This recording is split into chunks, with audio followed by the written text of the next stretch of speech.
unbelievable from AB de Villiers. We've seen it so often in the history of the IPL, and yet it doesn't get any less spectacular when you see it once more. He's managed to take the Royal Challengers Bangalore over the line, literally single-handedly, and they've managed to down the Rajasthan Royals in what was such an important game, and what was probably their best game with the bat in recent memory, by 7 wickets on the night. We're going to look back at that game on Whirlpool Presents ESPN Cricket for T20 Time Out, powered by Dell. Ajit Agarkar is here. Tom Moody is here. I can't wait to get thoughts from the two of them on this game before we move to Chennai and Delhi. Ajit, what do I say about bowlers when AB de Villiers does that? What can you say?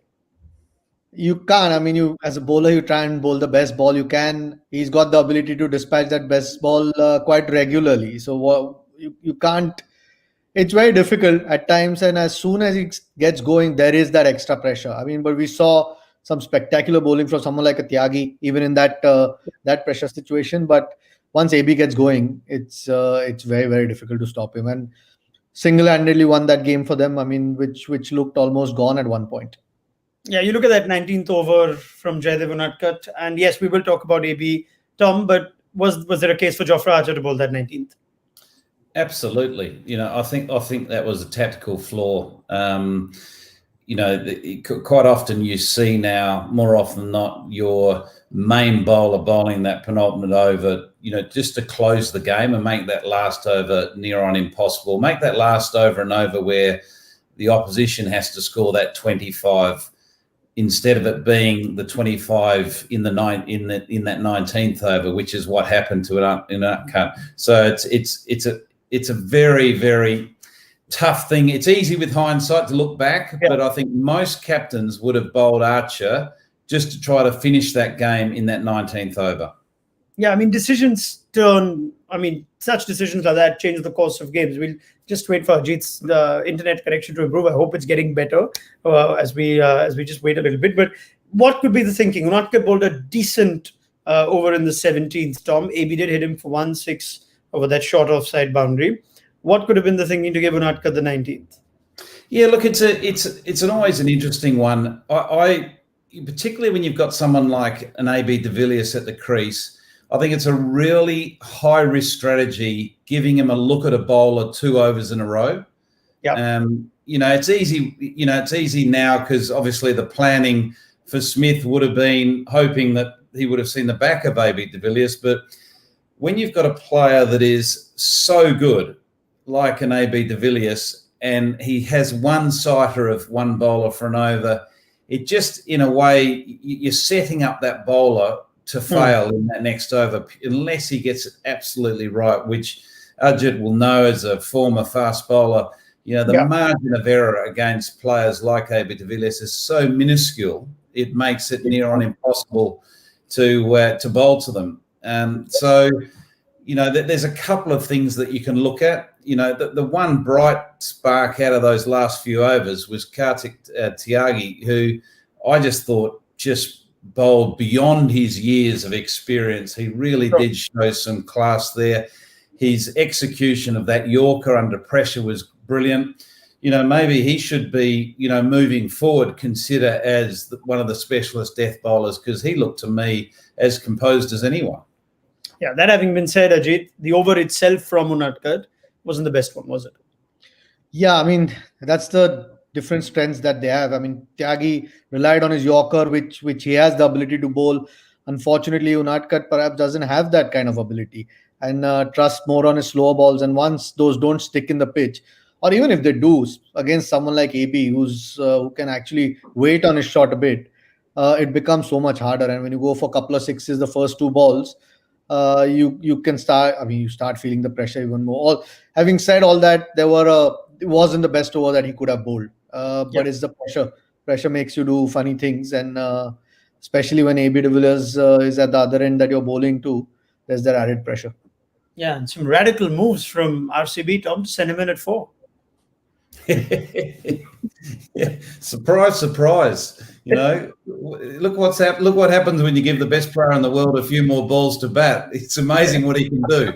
It is just mind-blowing, to be able to watch a player in our generation that is so special. And we're lucky enough to have in this IPL a number of wonderful players. You know, Kohli clearly is one of those. Smith is another one. So we've got 3 players playing in this match in their own generation are going to be talked about as the greatest in the greatest of all time. But I think AB de Villiers showed again tonight how unique talent he is in his ability to be able to just totally destroy an attack from any sort of position. We've seen Chris Gayle do it as an opener at the top of the order, which I'm not saying it's easier, but you have a greater chance historically as an opener to be able to be that destructive player because of the field restrictions, because you've got a new ball that's hard. You've got all those things in your favour. But to come into the middle of the innings when the run rate is pushing up to 10, 11 and 12 and still have the composure, the skill and the power to be able to take the game from the opposition. Like Rajasthan were just about nearly all loaded onto the bus, ready to go back to the hotel with winning points. Yeah. And before they know it, they've been called back to the ground because AB de Villiers had a different idea. Yeah, I guess the other thing is also how long he's been able to do this for, Jeet, in the history of the IPL. He does it even now at 37. Today's game, he comes in with 76 of 42. You have a Gurkirat Man going at the other end who can't get it off the middle of the bat till the very end. And they've lost 2-2 at that time. Virat Kohli, momentum seemed to have been shifting. It needed a spectacular, superhuman, single-handed effort. And even at 37 years of age, after keeping for 20 overs, AB de Villiers seems to have it. Yeah, and remember, he doesn't play international cricket anymore, or hasn't been over the last, couple of years now, or year and a bit. Doesn't really train as much as perhaps he used to.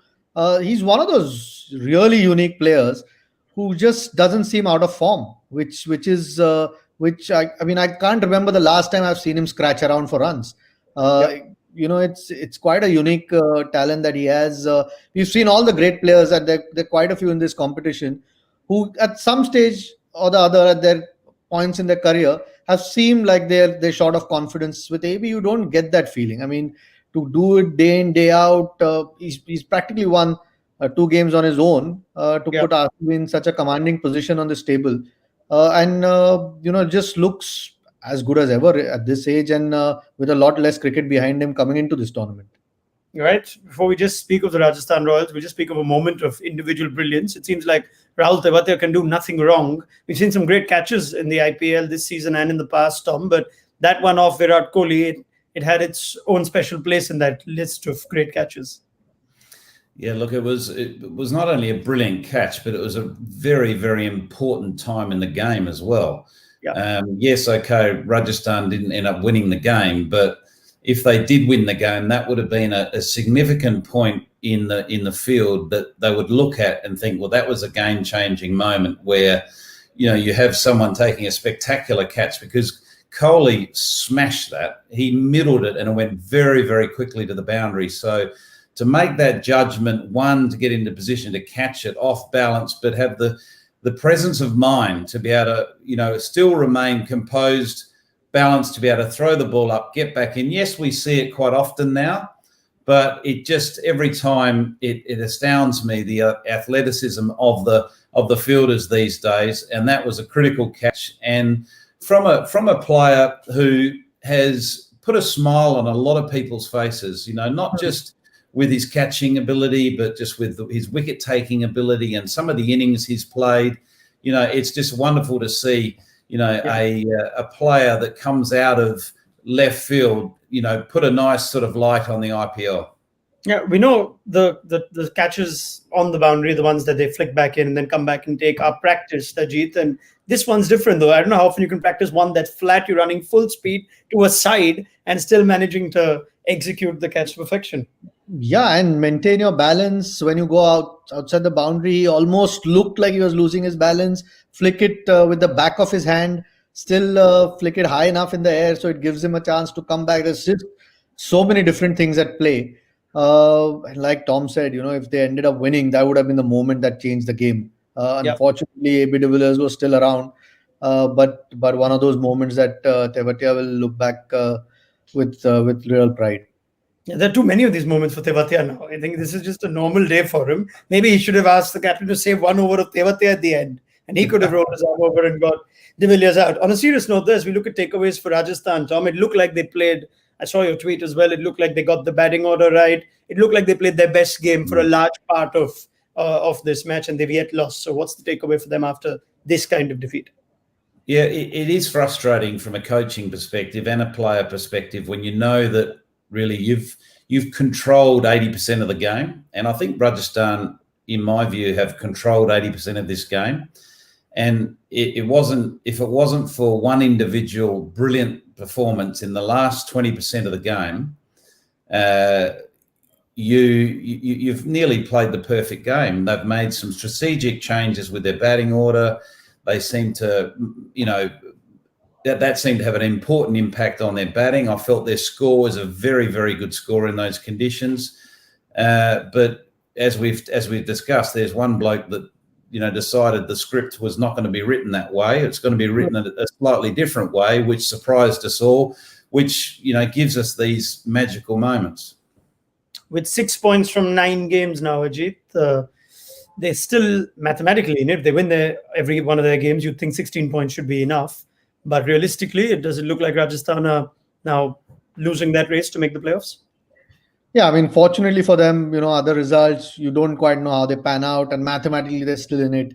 But are they playing well enough to, get across the line? We've seen it multiple times now. They don't, just like Kings 11 at times, being in good positions, not finishing games off.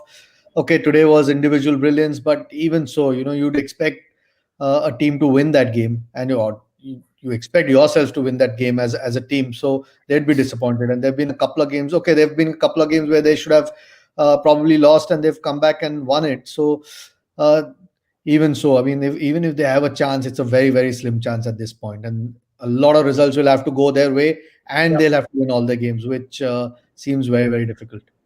All right, enough of that now. The AB de Villiers show will be back next week when KKR visit at Abu Dhabi, and no outright leg spinner in that team. So it should be fun to watch AB de Villiers come in and continue this madness that he's so used to doing. Rajasthan have a big one against Chennai on Monday. You think if they lose that one, they'll pretty much be out of it even mathematically. And speaking of Chennai, they've got a big one as well. Delhi Capitals are all set to take them on in just a few minutes from now at Sharjah. So let's look at that one. Toss news is that MS Dhoni's won it, and CSK will have a bat first. As we look at the one team change that's been made for CSK, Kedar Jadhav is back after copping a lot of flack in a game that CSK did go down in and eventually was replaced. He comes in for Piyush Chawla, who didn't have much to do with the ball, even though Dhoni preferred the option of 2 spinners in their last game that they ended up winning against the Sunrisers. And as far as Kedar Jadhav goes, he makes an appearance back after last featuring in that game against KKR that CSK lost in such dramatic fashion on the 7th of October. Let's get news on that first. Tom, Jadhav back in? Yeah, they clearly feel they need the extra batting. To me, it seems like an odd decision because he's listed there to bat 7. And to me, if he's going to have an impact in this contest, he's got to be batting in the top 5, if not 6 on the outside. But with Curran looking like he's going to hold his position at the top of the order, it does push that middle order, very deep. So I just wonder what he can do down that far down the order. They've still got plenty of batting with Bravo coming in at 8. So interesting decision. We obviously don't know what Dhoni said at the toss with regards to his inclusion, but they'll welcome the extra depth in their batting. But you just wonder whether it was worth it at the expense of the wrist spin of Piyush Chawla. And that too at Sharjah. It seems like the nature of the surface at Sharjah is also changing a bit, Ajit. But all the more reason perhaps that maybe they would have liked an extra spinner. But does the inclusion of Kedar Jadhav make sense to you? I like his inclusion. I don't know whether for this particular game, we don't know quite what the surface is. Karan Sharma bowled his quota of overs. Piyush Chawla didn't really last game. He's not great in the field. Kedar Jadhav, the bat, that's too much batting really. But the good part is they still have 6 bowling options. So it's not as if they're losing out on a bowling option with Sam Curran still there as all-rounder with Ravindra Jadeja and Bravo. So look, dropping Kedar Jadhav was an odd decision. We haven't seen Mahendra Singh Dhoni really sort of, I don't know whether panic's the word, after a few losses. He doesn't make too many changes, and Kedar Jadhav's been an important player. So that was quite a big decision, in my opinion, at that point. Maybe he wants to bring him back in the fold. With 7 bowling options, generally one guy misses out, so that extra batting option, I don't know how much they'll need him with Jadeja also playing well. But I think this is, in my opinion, this is the best 11. Unless the conditions are going to spin, they might have needed that extra spinner. But I don't mind Kedar Jadhav coming back, and if he can get into some sort of form, might help CSK going forward. Yep. There aren't too many players you think in the IPL where Kedar Jadhav would be an upgrade in the field, but Piyush Chawla is certainly one of them. So I get your point, Ajit. As we go to the Delhi Capitals side, it's unchanged. And you look at the team that's struggling to find the ideal combination ever since the Rishabh Pant injury, and he's going to be out for at least a few more games. It's not like they've got too many options left, Tom. So they continue to trust Alex Carey is the only keeper option. Not that there is another outright keeping option. We thought they might be tempted to give someone in the regular 11 the gloves and bring back Hetmeyer. But that's the team they've gone with. Shreyas Iyer, thankfully, is fit and playing in this one. Is this they got over the line against Rajasthan last game, but is this a good time to play Delhi, Tom? Yeah, look, I don't think Delhi need to be making too many changes unless they're forced changes because of injury. Delhi need to protect their momentum. When you're winning, you need to protect your momentum, protect that playing 11, give them the confidence, give them the exposure. You hope as you roll through the tournament that different players are going to step up and put a match-winning performance. And that's what Delhi Capitals have done so far in this tournament.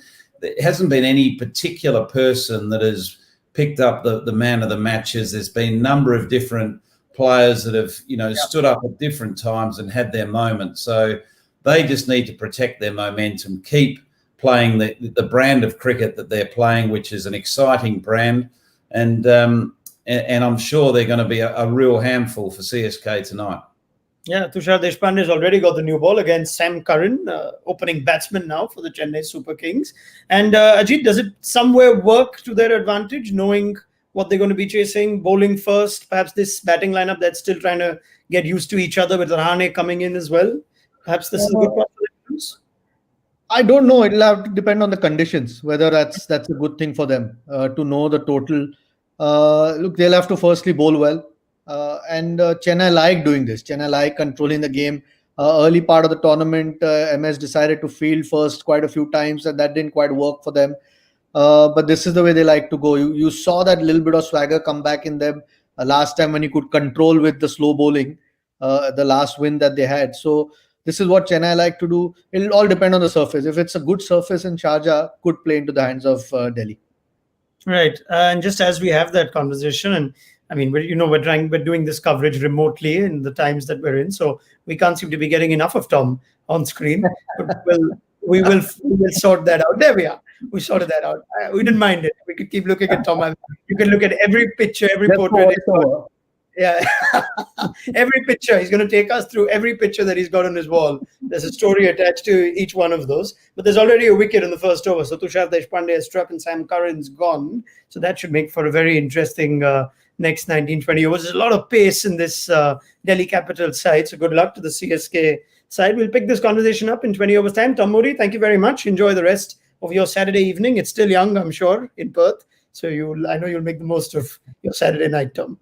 I won't be out dancing. I promise you that. All right. We'll get Tom's thoughts tomorrow on Sunday. He'll be with Manish Patavia ahead of the Sunrisers Kolkata game. Ajit Agarkar, I will see you in about 20 overs from now. And we'll see how many CSK have got against Delhi. Thank you for watching. Whirlpool presents ESPN Cricket for T20 Time Out, powered by Dell. I think it's time Tom takes us through those pictures. Okay, well, this one, see that one there? That's Bradman. Yeah, lovely. The black and white one.